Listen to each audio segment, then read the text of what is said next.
The following is a presentation of Muddy River Sports.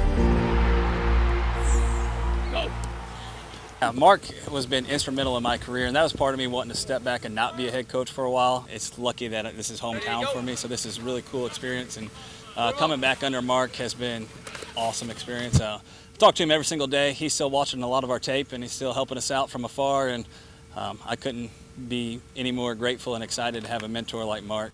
Cody Spiegel was no stranger to running his own high school football program, with 3 years of head coaching experience at Winfield to his credit. Time spent on Hall of Famer Mark St. Clair's staff the last 2 seasons, however, proved to be a bit like gridiron postgraduate studies for Spiegel, who is now tasked with maintaining and growing his alma mater's sterling Show Me State reputation. This is, after all, a Bowling Green program coming off back-to-back Final Four appearances, 4 straight district and conference straps, and 48 victories in its last 53 games. Creating an expectation level here no one is willing to duck. We talk about it. We don't hide from the fact that, they got a lot on the line. These guys, seniors, have never lost a conference game. And, so they got a legacy to live up to. And at this point in time, we call it the Bobcat Standard, being relentless and being excellent, and that's part of their job, is to live up to the Bobcat Standard for the next wave of Bobcats to come.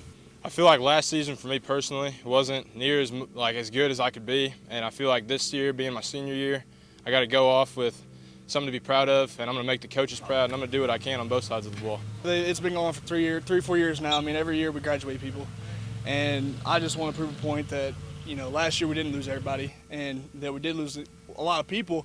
But, I mean, we still got weapons, and even like the underclassmen, I mean, they're really impressive. Nearest and dearest to his once defensive coordinator's heart, Spiegel has a treasure trove of assets on that side of the football, even without EMO Player of the Year Aiden Grody, who's now off doing his thing at Lindenwood. Returning one of the most physically imposing defensive tackles anywhere in the state of Missouri, however, seems a good place to start that reload. We're really talented on defense, and we return 4 starters for us, and anytime you got Jakari Clark in the middle. Yes, he is huge, and he's quick. He's really fast, and he comes out of nowhere too. His pursuit is amazing, and he just gives pretty good effort all around. You got Oliver Niemeyer in the back. You got Jordan Pasley in the middle, Chase Buffington. We feel like we have a shot to be really good, and we got some young guys that have really stepped up on the edge, at corner, some defensive ends. It's really exciting times to be a Bobcat. One of the things I love about this defense is I think you're actually maybe quicker than you were last season, sideline to sideline. Does that change things a little bit, just that speed, the ability to know that you can make a play and you have somebody that can back you up if you miss? Yes, for sure.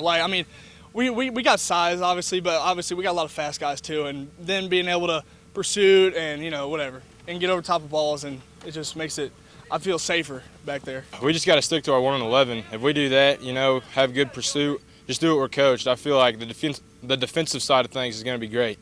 Former Louisiana boss Greg Pitzer takes over play calling duties here. The split back veer, we feel like it fits our community, to be honest with you. Our community has really bought into it. Our kids have bought into it. They're not asking to go to the shotgun or anything like that. So bringing Greg in, we're still running the split back veer, so we're still doing that, but he's starting to put some of his own flavor to it. And I think the more he gets into this, he's going to get a little more comfortable, and you're going to see some of his creativity come out.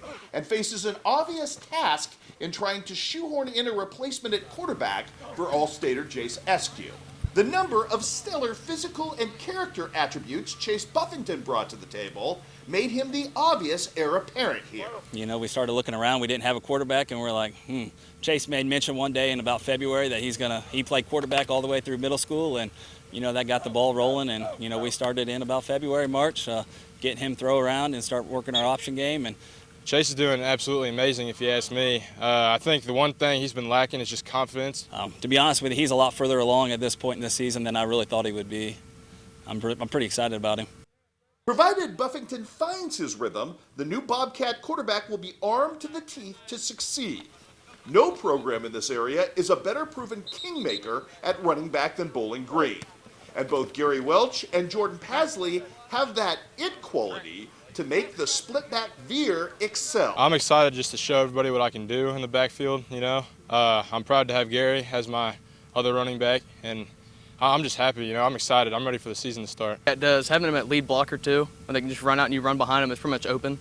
every time? I feel like in the locker room and all that, Gary and I, we goof off. You know, we're fun guys to be around. But when it comes to practice, I feel like we focus up and we do what we're coached and we do what we're supposed to do. Yeah, Pasley's just probably a little bit more downhill. Gary has a little bit more cutting ability than Pasley. Probably Gary's a little bit better out of the backfield, but both complement each other very well. I'm excited to see both of them. Neither one of them have got a shot at being the star running back. We've had a couple good ones in front of them, and you know, one of them was going to take the reins to be our next really good running back. Moreover, the bodyguards in front of them, led by Jacob Rue and 6'8" tackle Trent Wilson, is built for the work. Oh, it's great having people like Jakari Clark, Jacob Rue, you know, people like that, Mac Biggs, Trent Wilson in front of you. Makes the job a lot easier because when those guys get out and block somebody, it's an open gap right away. You get off the ball if we have Jakari on the line, and then Mac Big. Tyron Oberhouse, Trent, they're all big, and they haven't got a lot of varsity time because we've obviously had so many big guys up front every year, and I think they'll do just fine, and they're strong and fast. The Bobcats also return one of the region's elite tight end prospects at Oliver Niemeyer and a nifty number of good young wide receiver candidates as well. Not to mention a ton of overall team moxie. They see us be good and stuff, and we've been so good in the past, and I feel like it helps us want to prove a point, and we do have a chip on our shoulder. Muddy River Sports. Our home, our sports.